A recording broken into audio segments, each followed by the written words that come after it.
रंभा है स्वयं लक्ष्मी। उसी दिन गोवत्स द्वादशी भी मनाई जाती है।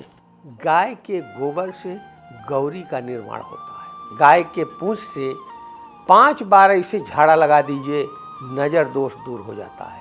14 बार या 7 बार उसकी पीठ सहलाने से उसका हाड़ मजबूत हो जाता है।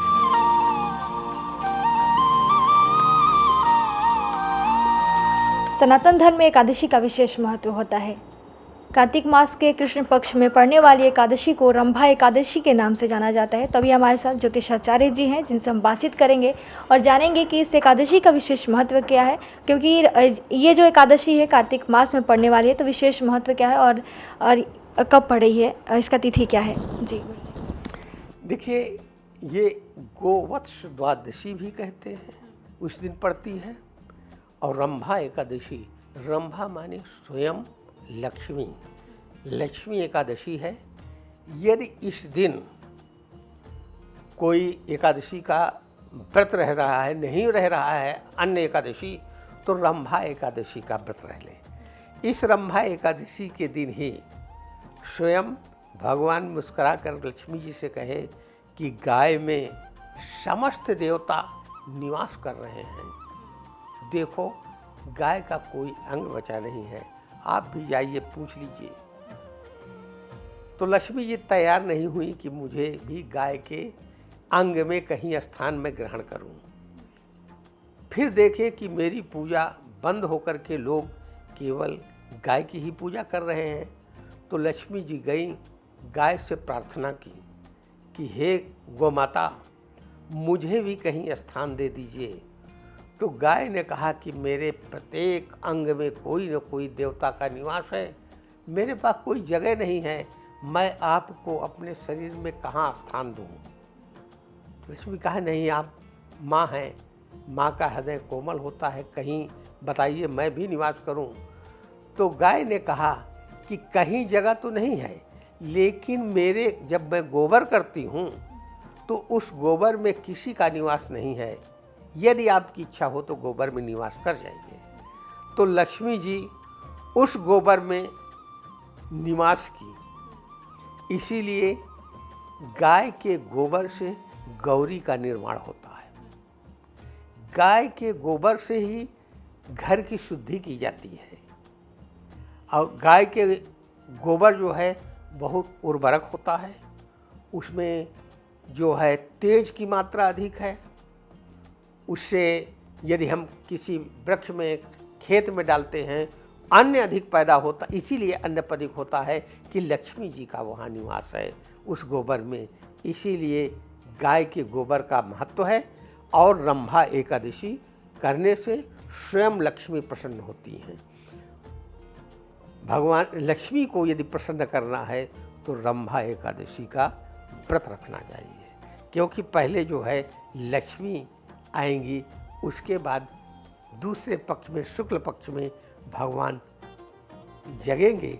इसलिए इसी माह में रंभा एकादशी और उसी दिन गोवत्स द्वादशी होती है।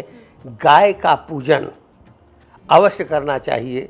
मान लीजिए कि हमारे पास गाय नहीं है, तो कहीं गौशाले में कुछ भी अन्न है या चारा है, कुछ भी जा कर के वहाँ दान दे देना चाहिए।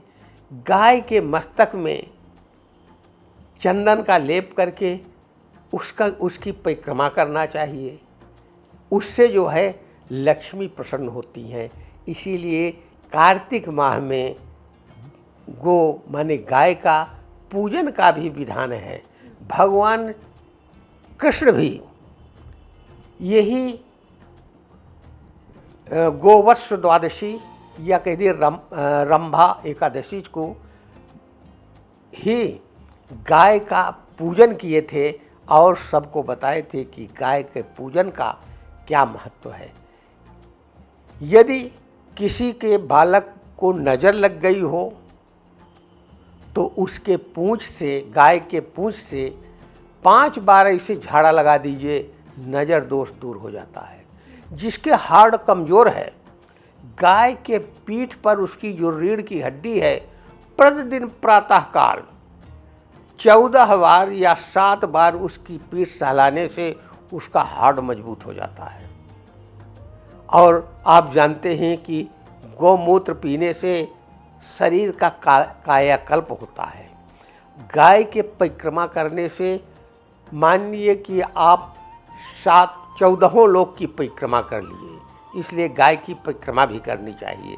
प्रत्यक्ष देखिए, गाय की श्वास जहाँ जहाँ जाती है वहाँ सर्प आदि जो विषैले जीव हैं वो नज़दीक नहीं आते हैं। इसीलिए गाय का पूजन, गाय की श्वास शरीर में पड़ने से बहुत लाभ मिलता है। गुरुजी, रंभा एकादशी कब है और हमें इस एकादशी पे क्या करना चाहिए और क्या नहीं करना चाहिए विशेषकर? देखिए, रंभा एकादशी जो है वो 28 तारीख को सोमवार को है। उस दिन आपको जैसे एकादशी व्रत रहते हैं उस तरह से व्रत रहें। मान लीजिए केवल आपको यही रंभा एकादशी व्रत रहना है, इसको दिन में माने 24 घंटे प्रातःकाल से लेकर के दूसरे दिन तक कुछ अन्न नहीं खाना है, फलाहार रह करके आप इसको व्रत रखें।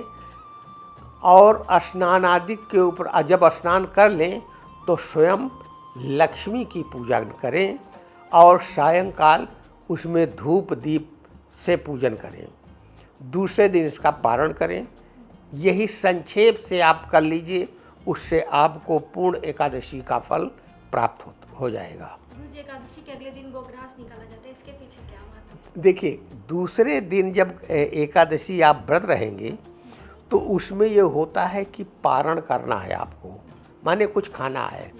तो कभी कभी द्वादशी तुरंत सुबह प्रातःकाल ही खत्म हो जाती है, तो त्रयोदशी में आपको पारण नहीं करना है, द्वादशी में ही करना है। तो जब आप पारण करने के पूर्व आप निकालेंगे दान के निमित्त। यदि दान नहीं दे सकते हैं, एक सीधा ब्राह्मण को नहीं निकाल सकते हैं, तो केवल गौ माता के लिए जो भी आप खाना खाने जा रहे हैं, क्योंकि चावल एक दिन पूर्व से बंद कर देना होता है और जब पारण करेंगे चावल से नहीं कर सकते हैं, आप किसी दूसरे चीज़ से अन्न से करें, रोटी आदि से। तो उसका जो है गाय के निमित्त कि माने हम दान कर रहे हैं, इसीलिए गाय के निमित्त कुछ अन्न निकाला जाता है। इसी को गोग्रास कहते हैं, इसीलिए निकाला जाता है। गुरुजी, द्वादशी के दिन क्या क्या हमें दान करना चाहिए? जो भी आप खाएं वही चीज़ का निकाल दें। नहीं निकाल सकते हैं तो आपकी यथाशक्ति जितनी शक्ति हो कुछ भी आप दान के निमित्त रख दें, तब पारण करें। उस दान को बाद में भी दे सकते हैं, क्योंकि कभी कभी सुबह 6-7 बजे ही द्वादशी खत्म हो जाएगी, त्रयोदशी लगेगी।